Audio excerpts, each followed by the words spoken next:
ভারতের একপাক্ষিক আধিপত্য আর দাদাগিরির বিরুদ্ধে এবার নজিরবিহীন এবং চূড়ান্ত অ্যাকশনে নেমেছে ঢাকা।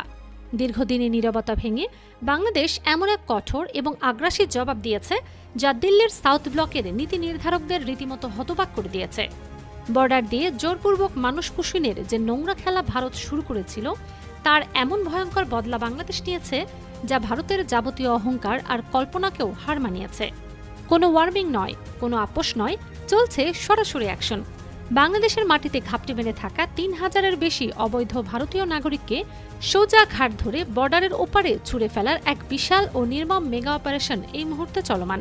শুধু সীমান্তেই নয়, দেশের ভেতরের বড় বড় কর্পোরেট অফিস, মেগা প্রজেক্ট আর গার্মেন্টস শিল্প থেকেও অবৈধ ভারতীয়দের রীতিমতো টেনে হিঁচড়ে বের করে দেয়া হচ্ছে।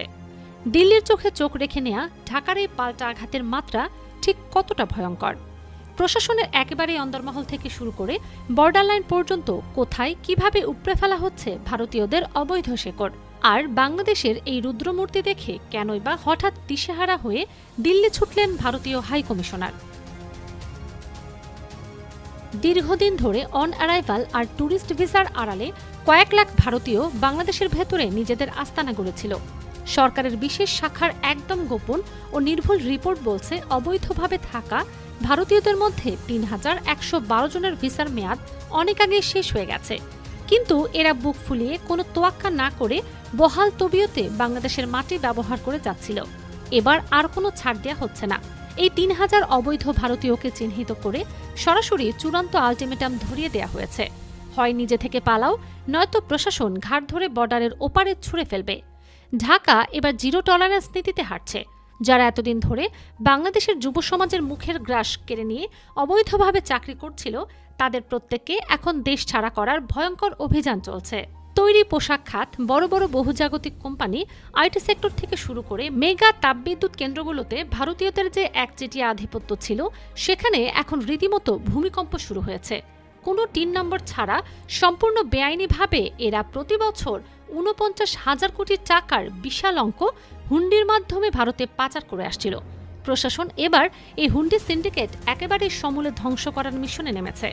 গাজীপুর থেকে শুরু করে দেশের বিভিন্ন বড় শিল্পাঞ্চলে পুলিশের স্পেশাল ব্রাঞ্চের হিট স্কোয়াড সরাসরি মাঠে কাজ করছে। যেসব মালিক সস্তায় শ্রম পাওয়ার লোভে অথবা কোনো গোপন আতাতের কারণে এসব অবৈধ ভারতীয়দের লুকিয়ে রেখেছে তাদের কাছে বার্তা একদম পরিষ্কার। একজন অবৈধ ভারতীয়কেও যদি কাজ দেয়া হয় তবে সেই প্রতিষ্ঠানের মালিকের বিরুদ্ধেই রাষ্ট্রদ্রোহিতা এবং মানি লন্ডারিংয়ের কড়া ধারায় ব্যবস্থা নেওয়া হবে। কোনো মেগা প্রজেক্টের দোহাই দিয়ে আর পার পাওয়ার কোনো সুযোগ নেই। দেশের অর্থনীতিকে এই পরজীবীদের হাত থেকে পুরোপুরি মুক্ত করতে প্রশাসনের এই সাঁড়াশি অভিযান এখন চরম পর্যায়ে। বাংলাদেশের এই ক্লিন আপ অপারেশন কেবল এই ৩,০০০-এর মধ্যেই সীমাবদ্ধ থাকছে না। ভবিষ্যতে যে লাখ লাখ অবৈধ ভারতীয় এখনো লুকিয়ে আছে তাদের প্রত্যেককে একইভাবে লাথি মেরে বের করে দেওয়ার নিখুঁত রোডম্যাপ তৈরি করা হয়েছে। দেশের বিভিন্ন প্রাইভেট কোম্পানি থেকে শুরু করে মাল্টিন্যাশনাল ফার্মগুলোতে কর্মরত ভারতীয়দের অবিলম্বে ছাঁটাই করার প্রক্রিয়া শুরু হয়েছে, যাদের কারণে বাংলাদেশের দক্ষ ও মেধাবী তরুণরা বছরের পর বছর বেকার বসেছিল সেই জায়গাগুলো এখন পুরোপুরি খালি করা হচ্ছে। যারা বছরের পর বছর ধরে বাংলাদেশের টাকা চুষে খাচ্ছিল তাদের আয়ের সমস্ত পথ চিরতরে বন্ধ করে দেয়া হচ্ছে। এই অবৈধ অনুপ্রবেশকারীরা এখন গভীর আতঙ্কে দিন পার করছে। তারা বুঝতে পেরেছে এই নতুন বাংলাদেশে তাদের কোনো জায়গা নেই। হয় নিজেদের ইচ্ছায় বর্ডার পার হতে হবে, নয়তো প্রশাসনের অ্যাকশনে দেশ ছাড়তে হবে। ভারত একসময় বাংলাদেশকে তাদের আজ্ঞাবহ মনে করত, কিন্তু আজ সেই ভারতকেই সবচেয়ে বড় এবং রূঢ় শিক্ষাটা দিল ঢাকা। সীমান্তের পরিস্থিতি আরও বেশি উত্তপ্ত।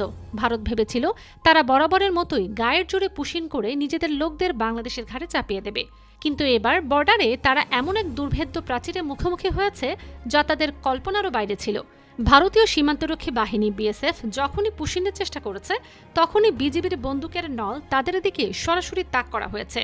সম্প্রতি চুয়াডাঙ্গার জীবননগর কিংবা মেহেরপুরের গাংনী প্রত্যেকটি বর্ডারে বিএসএফ অন্ধকারে মানুষ ঠেলে দেওয়ার চেষ্টা করেছিল, কিন্তু বিজিবির জওয়ানরা ১ ইঞ্চি মাটিও ছাড়েনি। কড়া হুঙ্কার আর পাল্টা প্রতিরোধের মুখে বিএসএফ লেজ গুটিয়ে তাদের লোকদের নিয়ে ভারতের ভেতরে ফিরে যেতে বাধ্য হয়েছে।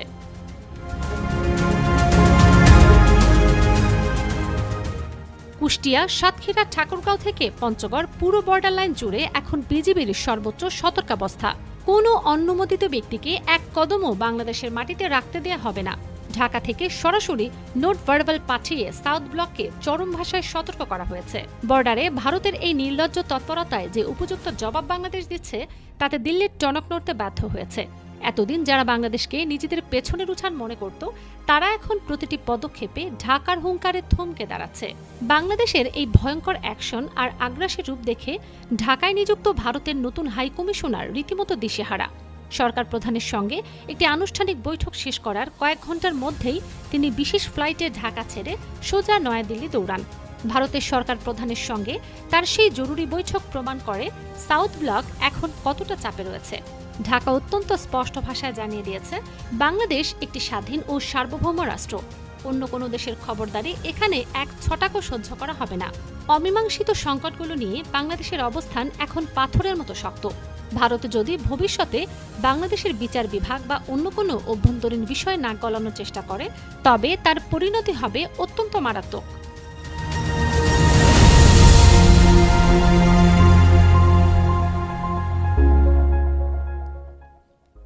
সবচেয়ে বড় আঘাতটা ঢাকা দিয়েছে ভারতের মাটিতে বসে থাকা মানবতাবিরোধী অপরাধের দায়ে অভিযুক্তদের ফিরিয়ে আনার দাবিতে। হাজারো মানুষের রক্তে রঞ্জিত সাবেক প্রধানমন্ত্রী শেখ হাসিনাকে দ্রুত বাংলাদেশের হাতে তুলে দেওয়ার জন্য আইনি এবং কূটনৈতিক সব দিক থেকেই দিল্লির ওপর ভয়াবহ চাপ তৈরি করা হয়েছে। বাংলাদেশের এই অনড় এবং আপোষহীন অবস্থানের কারণে ভারতীয় দূতের সুর এখন অনেকটাই নরম। অতীতে কি ঘটেছে তা ভুলে গিয়ে ভারতের সরকার এখন বাংলাদেশের সঙ্গে নতুন করে সম্পর্ক গড়ার জন্য রীতিমতো মিনতি করছে। কিন্তু ঢাকা এখন আর কথায় ভোলে না, অ্যাকশনে বিশ্বাসী। বাস্তবতা হলো, বাংলাদেশ এখন ভারতকে পুরোপুরি পাশ কাটিয়ে নিজেদের ভবিষ্যৎ নিজেই নির্ধারণ করছে। ট্রানজিট, পানি বণ্টন বা সীমান্ত হত্যা সব বিষয়ে ভারতের টালবাহানার দিন চিরতরে শেষ। ঢাকা এখন সরাসরি চীন, যুক্তরাষ্ট্র, মধ্যপ্রাচ্য এবং ইউরোপের মতো বৈশ্বিক পরাশক্তিগুলোর সঙ্গে সরাসরি সম্পর্ক জোরদার করছে। ভারতের ওপর একক নির্ভরতা এখন শূন্যের কোঠায়।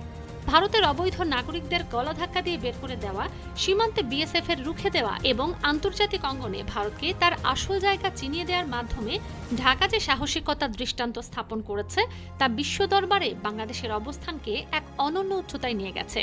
আঞ্চলিক কোনো শক্তির রক্তচক্ষুকে পাত্তাই না দিয়ে সম্পূর্ণ নিজস্ব জাতীয় স্বার্থকে অগ্রাধিকার দিয়ে বাংলাদেশ যে আগ্রাসী চাল চালছে, তাতে ভারতীয় নীতি নির্ধারকরা এখন নিজেদের অস্তিত্ব বাঁচানোর উপায় খুঁজছেন।